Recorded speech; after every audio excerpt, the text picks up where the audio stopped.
1 जुलाई 2017 की मध्य रात्रि को आयोजित संसद का विशेष सत्र आने वाले कई दशकों तक ऐतिहासिक और अविस्मरणीय रहेगा, क्योंकि इसी मध्य रात्रि को कर एकीकरण की सबसे बड़ी क्रांति जीएसटी का जन्म हुआ था और उसे देश के 125 करोड़ नागरिकों को सौंप दिया गया था।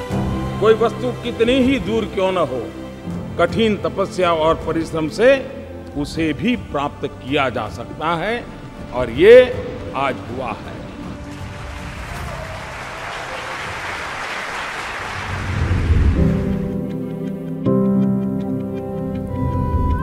बहुकर प्रणाली के साथ 7 दशक बिता चुका देश 1 जुलाई 2017 की सुबह अप्रत्यक्ष कर की नई व्यवस्था के साथ जागा।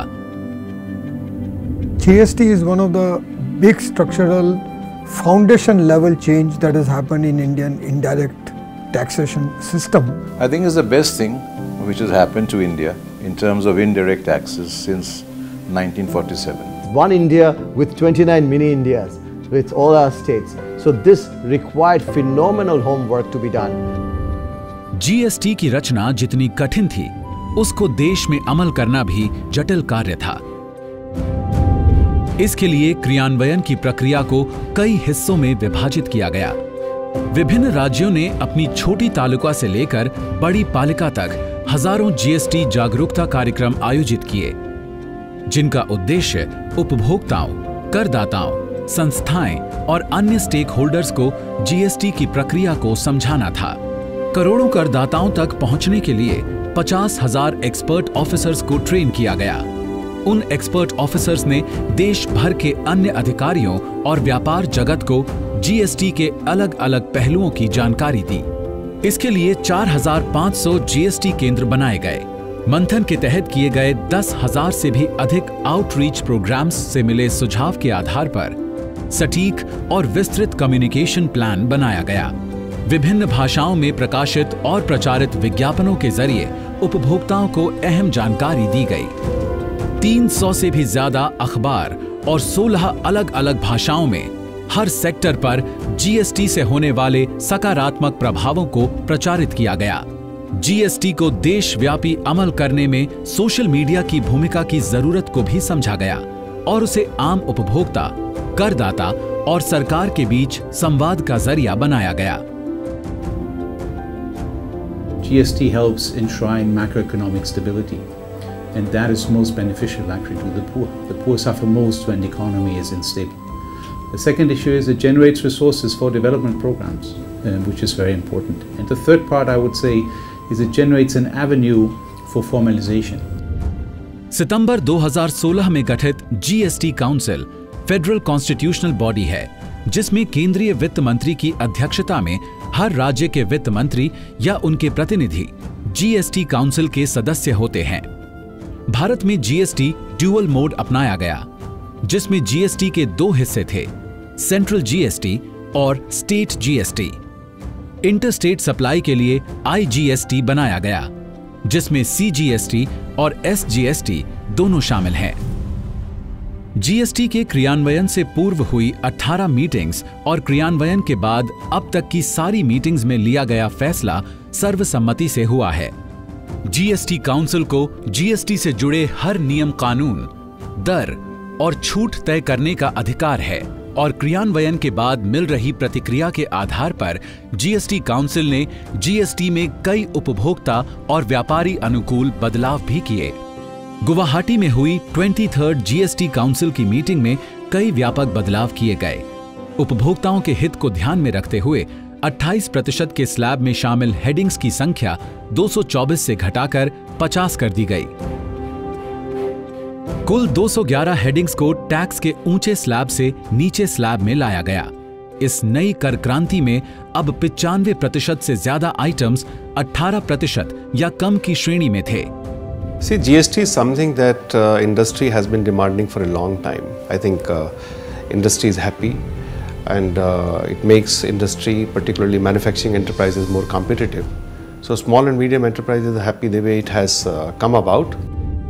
कॉम्पोजिशन स्कीम के तहत 1 करोड़ तक टर्नओवर वाले व्यापारियों को 1%, निर्माताओं को 1% और रेस्टोरेंट्स को 5% की श्रेणी में लाया गया।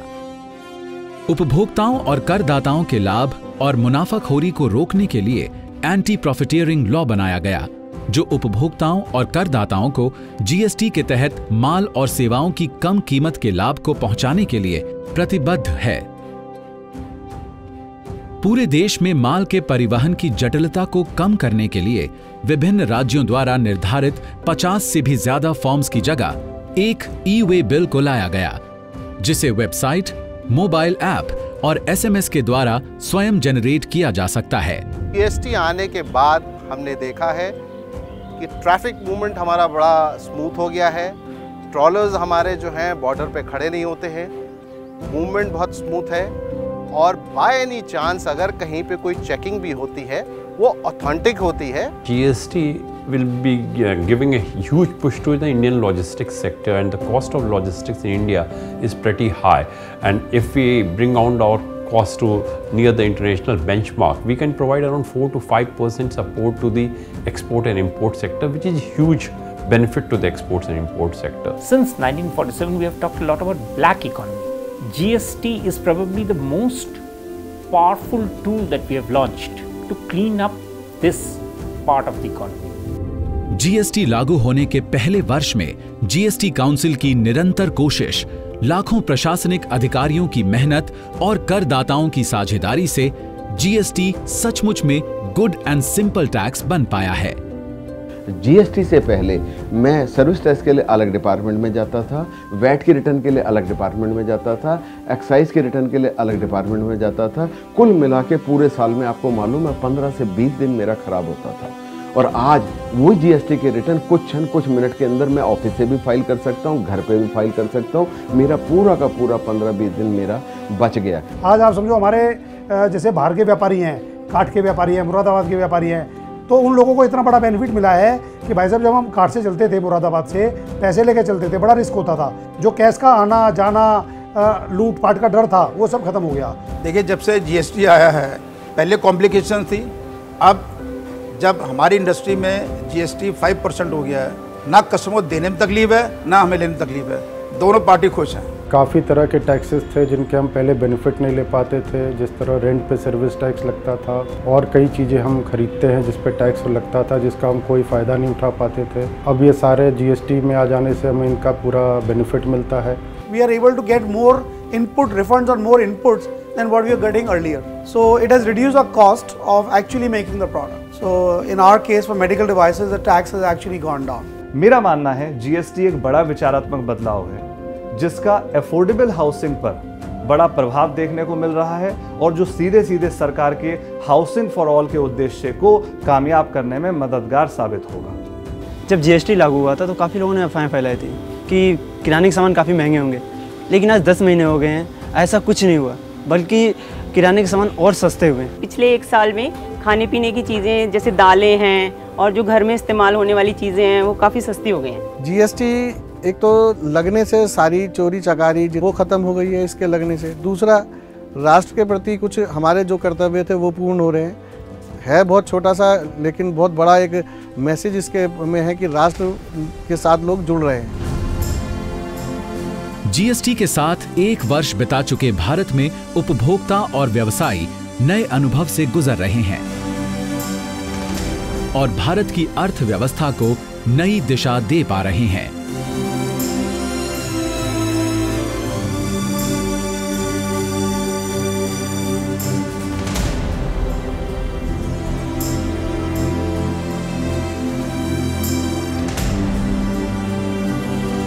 आने वाले कल में कर एकीकरण की इस कहानी में नए अध्याय जुड़ते रहेंगे,